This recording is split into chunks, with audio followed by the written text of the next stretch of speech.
Hey everyone, and welcome back to Pardon the Curiosity. So, I just returned from 2 incredible weeks in Thailand, and honestly, it left a lasting impression on me. From the buzz of Bangkok to the beaches of Phuket, it was one of those rare trips that makes you pause and think, could I live here? Well, that question isn't new for me. See, I actually moved to Costa Rica back in 2015 and lived there for 5 years. And now that I'm based back in the US, I still make it a point to return to Costa Rica every year, as it still holds a huge place in my heart. And long term, most likely, I'll plan to go back. So, for this week's Relocation Tuesday, I wanted to compare two countries that offer wildly different lifestyles, but both check a lot of the same boxes for retirement or long term living. We're talking Costa Rica versus Thailand. I'm going to break it down, what I've seen and experienced firsthand: the cost of living, safety, healthcare, visa rules, and buying property.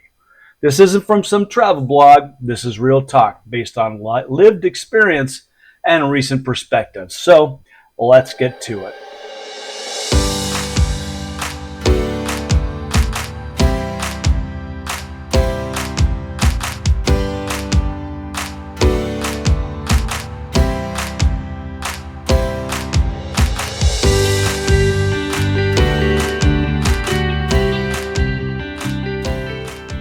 So the cost of living. When it comes to cost of living, Thailand, it wins hands down. Meals, rent, massages, taxis, everything is just cheaper. In Bangkok and Chiang Mai or even the islands, you can live very well on a modest budget. Costa Rica, it's gotten really expensive, especially over the last few years. And in expat heavy areas like Guanacaste or the Central Valley, rent and groceries are creeping up quickly. Imported goods are taxed heavily, and everyday costs feel closer to what you're paying in a mid-sized U.S. city. But that said, flights to Thailand aren't cheap, and the travel time is no joke. Costa Rica, by comparison, is just a few hours away by plane and way easier to get to for most North Americans. But strictly in terms of month-to-month expenses, Thailand stretches your dollar much further. Well, how about on the safety side? Thailand really surprised me. I walked around Bangkok at night, rode in tuk-tuks, and wandered local streets, and I felt completely safe. Like anywhere, there's petty theft in crowded areas, but I never felt on edge. In Costa Rica, crime has been creeping up, and I've seen it, and I've heard the stories: home break-ins, petty theft, and even some violent incidents in rural areas.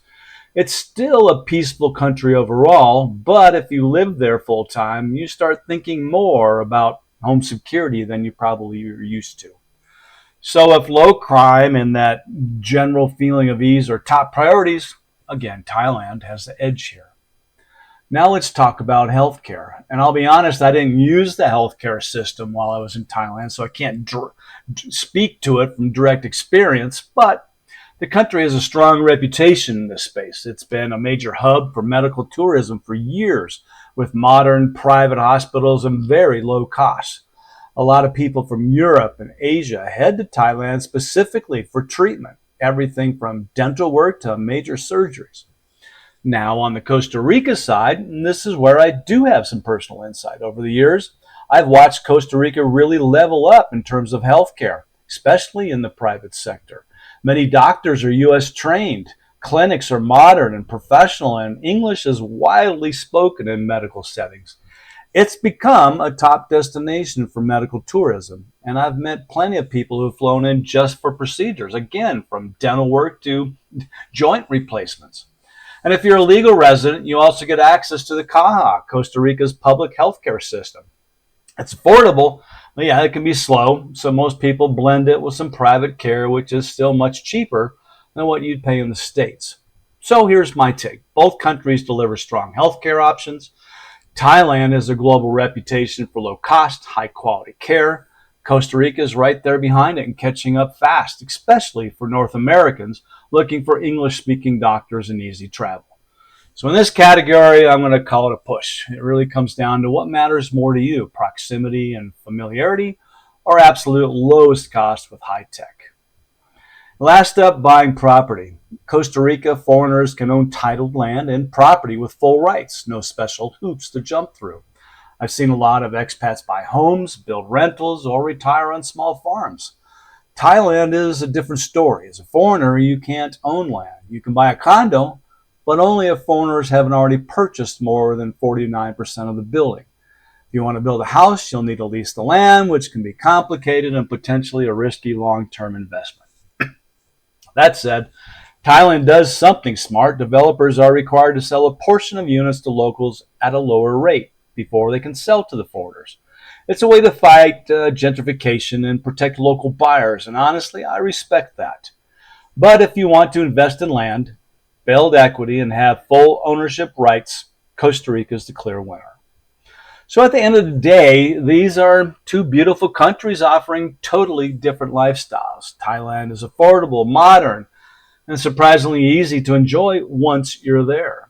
Costa Rica is closer to home, offers long-term stability, and still has that Pura Vida charm, even if it's not as cheap as it used to be. So if you're chasing adventure, low cost, and world-class healthcare, Thailand's tough to beat. But if you want something a little more familiar, closer to family, and easier to settle into legally, Costa Rica still holds its ground. Well, that's it for today. Thanks for tuning in to Relocation Tuesday. Hey, if you've got questions about either country, want a comparison on a different destination, or you've had your own experience living abroad, I'd love to hear from you. You can drop me a message, leave a comment, and if you found this helpful, share it with someone who's thinking about their next move. So until next time, stay curious, stay grounded, and keep exploring what life could look like on your terms.